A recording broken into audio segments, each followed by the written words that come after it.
আজ ৮ই August doctor Mohammad Yunus সরকারের প্রথম বর্ষপূর্তি। রক্তাক্ত এক অপশাসনের পর ছাত্র জনতার অভ্যুত্থানে ফ্যাসিস্ট শেখ হাসিনা পালিয়ে যাওয়ার ৩ দিন পর প্রধান উপদেষ্টা হিসেবে রাষ্ট্র ক্ষমতার হাল ধরেন দেশের একমাত্র নোবেল পুরস্কার বিজয়ী ডক্টর মোহাম্মদ ইউনূস। ছাত্র প্রতিনিধি সহ শপথ নেয় উপদেষ্টা পরিষদও। গত এক বছরে এই সরকার কতটা পূরণ করতে পেরেছে জনপ্রত্যাশা, মানুষ যে পরিবর্তনগুলোর আশা করেছিল তার কতটা বাস্তবায়ন হয়েছে, সুশাসন আর আইনের শাসনের পথে কতটা এগুলো বাংলাদেশ। বিশ্লেষকদের বক্তব্যে উঠে এসেছে এই সরকারকে নিয়ে মানুষের আশা আর হতাশার চিত্র। মুহিবুল্লাহ মুহিবের রিপোর্টে বিস্তারিত। মাননীয় প্রধানমন্ত্রী পদত্যাগ করেছেন।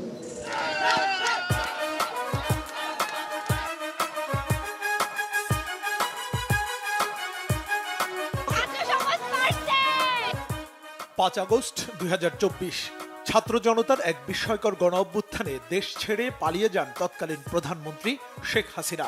কার্যত সরকারবিহীন দেশ। কিন্তু রাজনীতিবিদ আর ছাত্রদের সিদ্ধান্তে অন্তর্বর্তী সরকারের জন্য উঠে আসে ডক্টর মোহাম্মদ ইউনূসের নাম। তখন তিনি ফ্রান্সের রাজধানী প্যারিসে সফর সংক্ষিপ্ত করে ৮ আগস্ট দেশে ফেরেন তিনি। বিমানবন্দরে তাকে স্বাগত জানায় ছাত্র জনতা। সেখানেই তিনি তাৎক্ষণিকভাবে জানান নিজের প্রতিক্রিয়া। এটা আমার কথা যদি না শোনেন আপনারা, তাহলে আমার প্রয়োজন এখানে নাই। আমাকে বিদায় দেন, আমি আমার কাজে থাকি, সেখানে আমি ব্যস্ত থাকি। ৮ আগস্ট রাতে বঙ্গভবনে তাকে প্রধান উপদেষ্টা হিসেবে শপথ পড়ান রাষ্ট্রপতি মোহাম্মদ শাহাবুদ্দিন। শপথ গ্রহণ করিতেছি যে এরপর নতুন এক লড়াইয়ে ডক্টর মোহাম্মদ ইউনূস জাতীয় স্মৃতিসৌধে বৃষ্টিস্নাত শ্রদ্ধায় শুরু করেন রাষ্ট্রীয় দায়িত্ব পালন। কেমন গেল ডক্টর মোহাম্মদ ইউনূস সরকারের এক বছর? বিশ্লেষকরা তুলে ধরলেন তার সাফল্য আর ব্যর্থতার দিকগুলো। যেহেতু এই সরকারের শাসনের অনভিজ্ঞতা আছে আর কি, সুতরাং একটা অনভিজ্ঞ সরকার আমি বলবো মোটা দাগে ন্যূনতম শাসন আমরা পেয়েছি আর কি। একেবারে পুরো সিস্টেম ভেঙে পড়ে নাই। মানুষের যে প্রত্যাশা ছিল, হ্যাঁ, সেই প্রত্যাশা অনুসারে আসলে শতভাগ হয়নি আর কি। সেটা ধরেন আপনি আমি মনে করি তারা 25 ভাগ পর্যন্ত যেতে পেরেছে আর কি, এর বেশি নয়। বিশ্লেষকদের মতে বিপুল পরিমাণ বৈদেশিক ঋণ পরিশোধের পাশাপাশি মূল্যস্ফীতি নিয়ন্ত্রণে সফল হলেও নতুন কর্মসংস্থান তৈরিতে তেমন সফল উদ্যোগ লক্ষ্য করা যায়নি এক বছরে। হুন্ডি মার্কেটে একটা মন্দা যাচ্ছে, ওই মন্দাটার কারণ তো অর্থ পাচার বন্ধ হয়, কমে যাওয়া। মোটা দাগের যেগুলো অর্থ পাচার হতো এবং যে সমস্ত রাঘব বোয়ালরা এই কাজে ইনভলভ ছিলেন,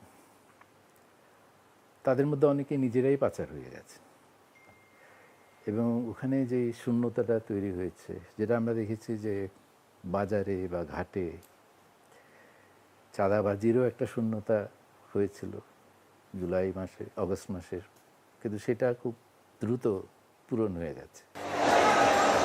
এই সময়টায় নানা দাবি দাওয়া নিয়ে বিভিন্ন মহলের আন্দোলন আর তথাকথিত মব জাস্টিস সরকারের উপর বাড়তি চাপ সৃষ্টি করে। আগামী বাংলাদেশ কেমন হবে তার রূপরেখা নির্ণয়ে গঠিত হয় বেশ কয়েকটি কমিশন।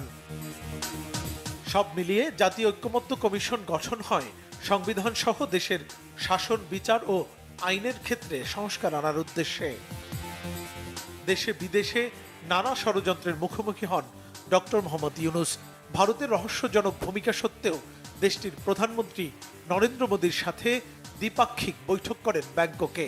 জাতিসংঘ অধিবেশনে যোগদান আর চীন ও জাপান সফরের মতো কার্যক্রম চালিয়ে আন্তর্জাতিক সমর্থনের পাল্লা ভারী করেন তিনি। একটা প্রতিযোগিতামূলক ও শক্তিশালী অর্থনীতি এবং ন্যায়ভিত্তিক সমাজ ব্যবস্থা গড়ে তোলায় এই মুহূর্তে আমাদের মূল লক্ষ্য। সবচেয়ে বড় দায়িত্ব অর্থাৎ নির্বাচন আয়োজনের ব্যাপারে তিনি ঘোষণা দেন গত বছরের বিজয় দিবসের প্রাক্কালে জাতির উদ্দেশ্যে দেয়া ভাষণে। সংস্কার ও নির্বাচনের প্রস্তুতি একই সঙ্গে চলতে হবে।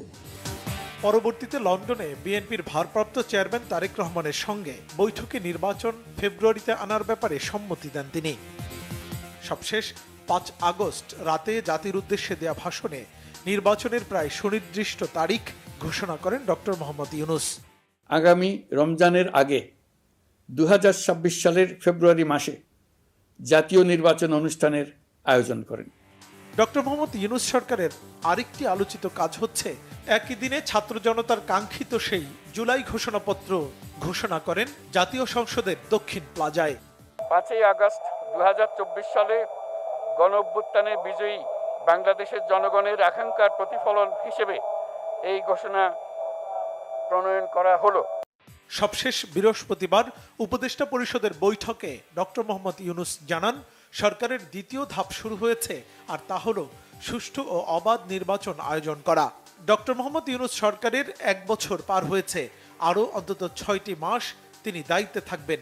এই সময় তিনি দেশকে সঠিক পথে পরিচালনার রোডম্যাপ বাস্তবায়নে কতটা সক্ষম হন সেদিকেই চোখ থাকবে সবার।